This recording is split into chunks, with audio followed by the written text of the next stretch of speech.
before I get on with it, I want to thank Professor Bobo. Without him, I would not be here, and for taking the time, all the hours to talk with me and formulate my presentation. So thank you, Professor Bobo. Thank you.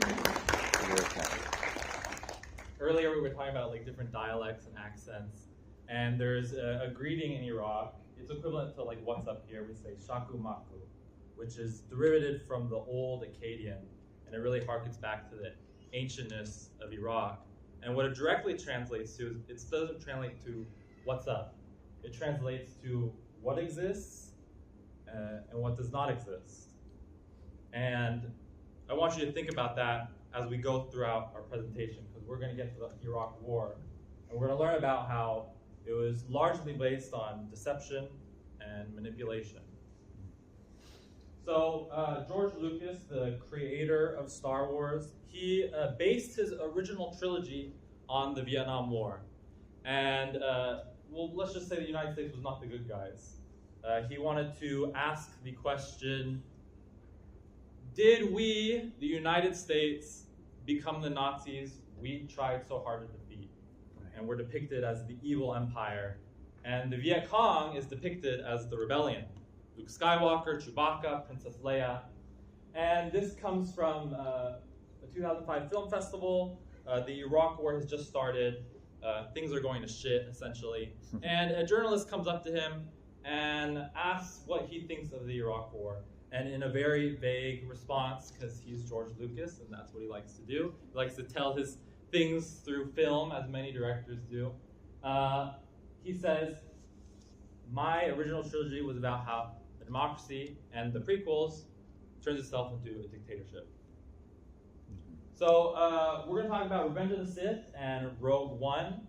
We'll talk a little about Riverbend. She was an Iraqi blogger during the time of the 2003 invasion.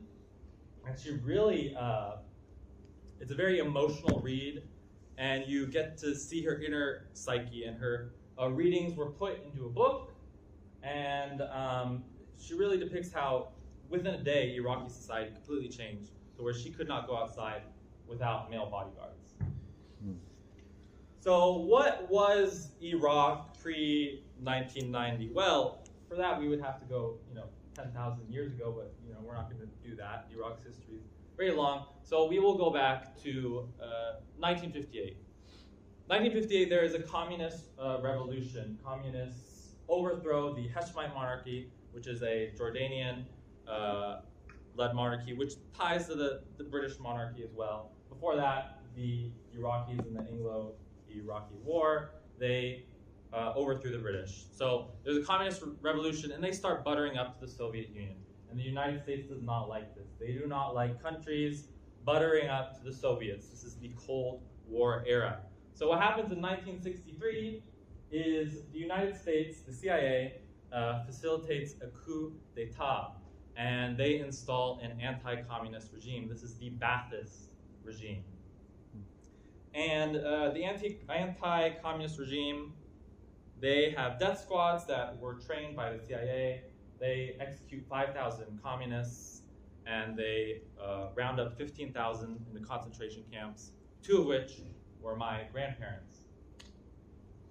So, years go by, and in 1979, Saddam takes power. He is also part of the Ba'athist Party. You can watch the video online. It is a very disturbing video. He takes power on live television.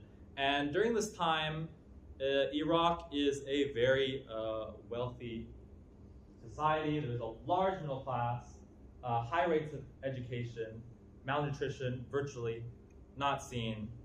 But something is going to happen where, also in 1979, the Islamic Revolution of Iran.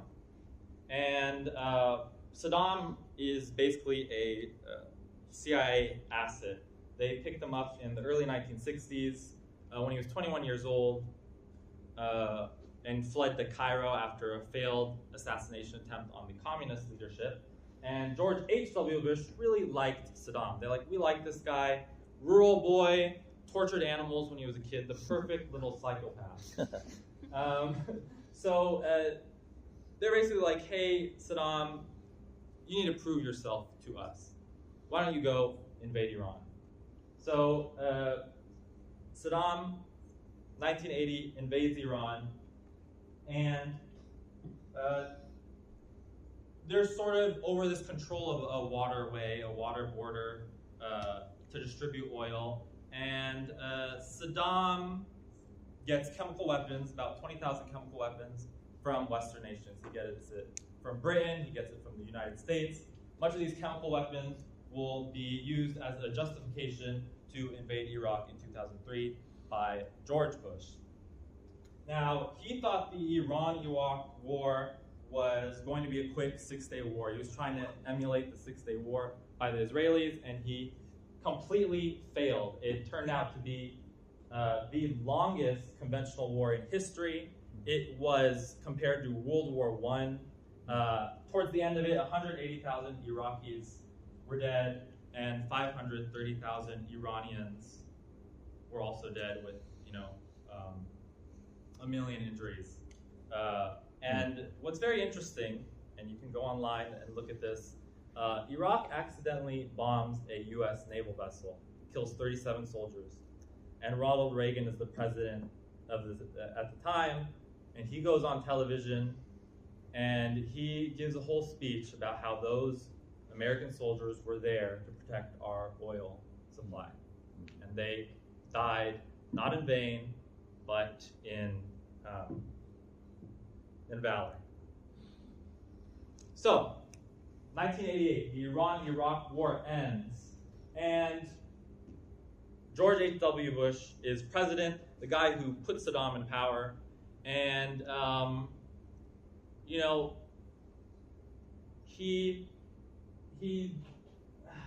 it's hard to say what he does, essentially, but essentially what happens is he starts comparing Saddam to Hitler, a lot like how Khomeini was compared to Hitler.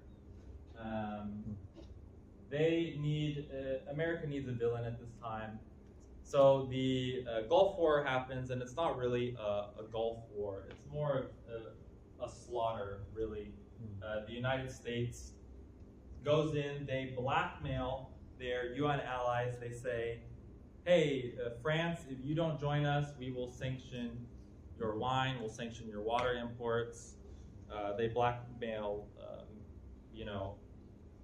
they bribe a lot of countries. They bribe Turkey and Syria and Egypt, and they say, hey, those IMF loans we gave you, we will wipe out all your debt if you join us in this coalition of 40 countries to invade Iraq. They go to China, they say, hey, China, we'll lift these sanctions on you if you help us. So a coalition of 40 countries go in, they invade Iraq, and it was just really a contest of how many war crimes can you get done in a couple months.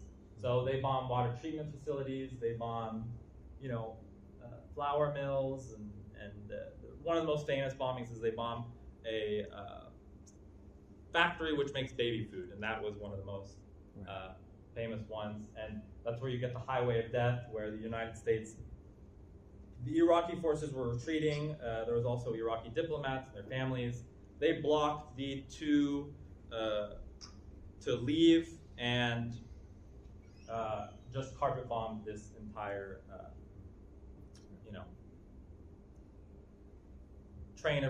caravan of retreating soldiers. There's also the Amaria shelter, where a bunker buster incinerated 408 civilians, and it's really horrific. The aftermath, bodies fused together, vats of human fat. But over this period, over 1990 to 1998, the U.S. imposes sanctions. It kills 500,000 children. Some of my family members died during this time. They could not get the medical care because the hospitals were bombed. They died a little too young. So, what happens in 2003 is now George Bush is going to invade Iraq. And basically, what happens is the United States wants, the American people, I would say, they want vengeance. They want blood for 9/11. And they need a scapegoat, once again. So they start cooking up that Osama bin Laden and Saddam Hussein were actually allies. This was not the case. They never met each other. And they go to Ahmed el-Chalabi. El-Chalabi is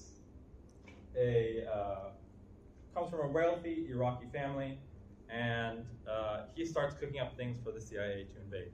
Oh, let me go back. One point is during the Iran-Iraq War, Kuwait,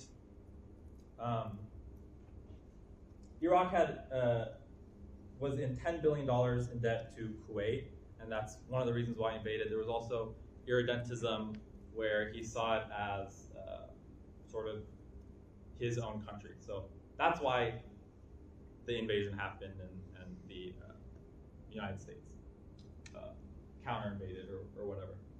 So it's a lot, the 2003 invasion is a lot like the 1990 invasion. He very much emulates his father, George H.W. Bush, and one of the reasons for invading is he wants revenge for some assassination attempt that Saddam allegedly did. He did not do it, though. And the United States invades. They begin to sow division between Sunni and Shia. This division didn't really exist till 1991, when there was an uprising against Saddam that failed. And they de-Ba'athify, they fire the government, they fire the soldiers, and essentially what happens is these highly trained soldiers, they become Daesh, which I will just call Daesh, I will not call them ISIS for the rest of this presentation, and that's essentially what happens. So now let's go to Star Wars. Now that you have a rundown of the history. So in Star Wars, Anakin Skywalker, he's one of the main characters of the prequels, but really what he represents is the radicalism of the disenfranchised young man. He is sort of harkened back to the Vietnam War, how many young soldiers came back. They were disillusioned with America. They formed militia groups. The My Lai massacre is featured in the prequels when, you know, Anakin, that scene is actually taken right before Anakin slaughters a bunch of younglings in the Jedi Order. And there's a lot of parallels, disillusioned with America, disillusioned with the Jedi Order, and Anakin turns to the dark side, essentially. Yeah. Oh. So, I mentioned one of the reasons why George W. Bush invaded was vengeance, because Saddam, there was alleged attempted assassination attempt. And what happens in US society is the Patriot Act. And there was actually something before that which would put government officials, a lot like how China does with their Communist Party, they would put government officials in every major, just like everything, every major religious center, city, essentially as spies. So the Patriot Act is installed, Americans lose more rights, and yeah, let's just watch how it relates. On my life has left me scarred and deformed. But I assure you, my resolve has never been stronger. In order to ensure the security and continuing stability, the Republic will be reorganized into the first galactic empire for a safe and secure society.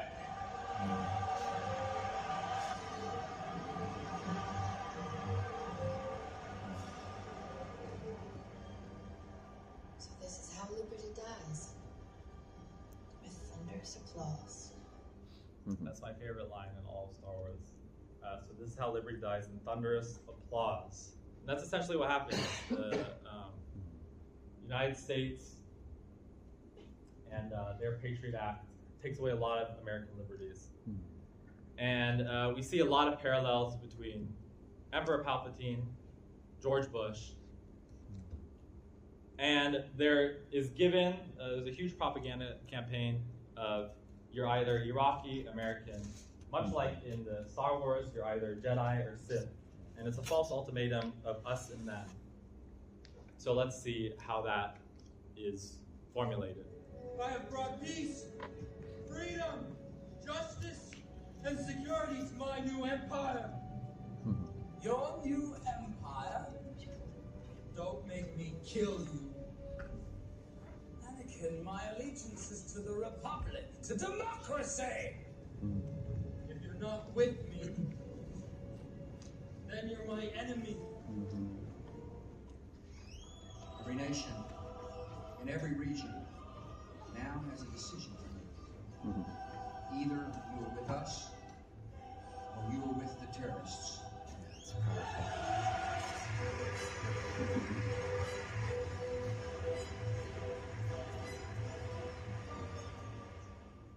So this false ultimatum is given to the United States, and it's given basically to the entire world, and the war on terror begins.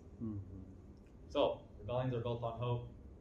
This is a quote from Reverend Ben, just kind of delineating on what her views on things. But Rogue One is a story that is very much emulates the Iraq War. J.J. Abrams was very open about that this story is about the Iraq War. What we see during the Iraq War is there is an ethnocide that occurs. Iraq is a very diverse place. There's Assyrians, Chaldeans, Arabs, Kurds, Turkmens. There's Solba, Shabak. There is Sandian Medians. There's Ali Alia. There's Yazidis. There's lots of ethnic groups.